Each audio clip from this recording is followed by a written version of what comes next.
Drawing with Mark returns. This is one of the last pages from my Disco 8-track comic book, issue number 0, which is the prologue for the Disco 8-track graphic novel telling the backstory of Lord Karnage and Edit Station 1.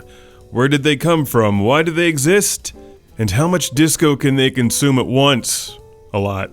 After the last couple books, Lord Karnage Book 1, Jesus the Cooked Up Chicken, issue number 1, and Wind Squid 0, I decided it was finally time to upgrade my 9-year-old graphics computer that I've been using for almost a decade, with a super obsolete version of Photoshop. So I've got a new computer and a new Wacom drawing tablet. Very excited about that because it gives me a lot more flexibility. However, it all starts with a good story, characters, and pen and ink. I'm using Rotring rapidographs, a Rotring fountain pen, and occasionally some Kohinoor rapidographs depending on which size I need. And the good thing about rapidographs is you can fill them with good ink.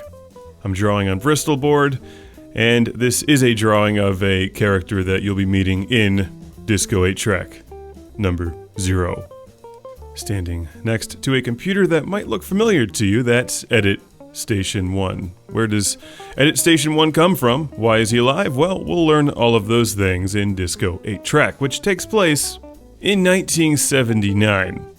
So it's a challenge to draw, but also a lot of fun researching the clothing, and of course the cars are great.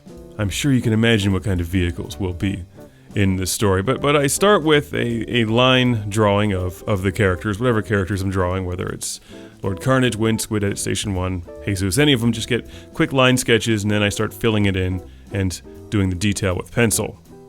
And I usually draw the pencil up to a certain point. Since I'm doing my own inking, I can sometimes jump ahead a little bit with the inking, but it's best if I do a fully detailed pencil sketch.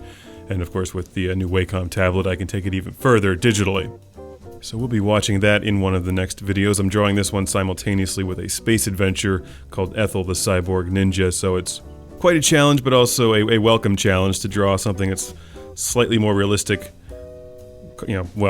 with air quotes around it, from the 70s, and a total sci-fi space adventure. And I should point out that both of the stories are completely linked. All the stuff in the classic game room universe is linked together, and this is the origins story of all of it. So, I'll see you back here in Drawing with Mark, number 5.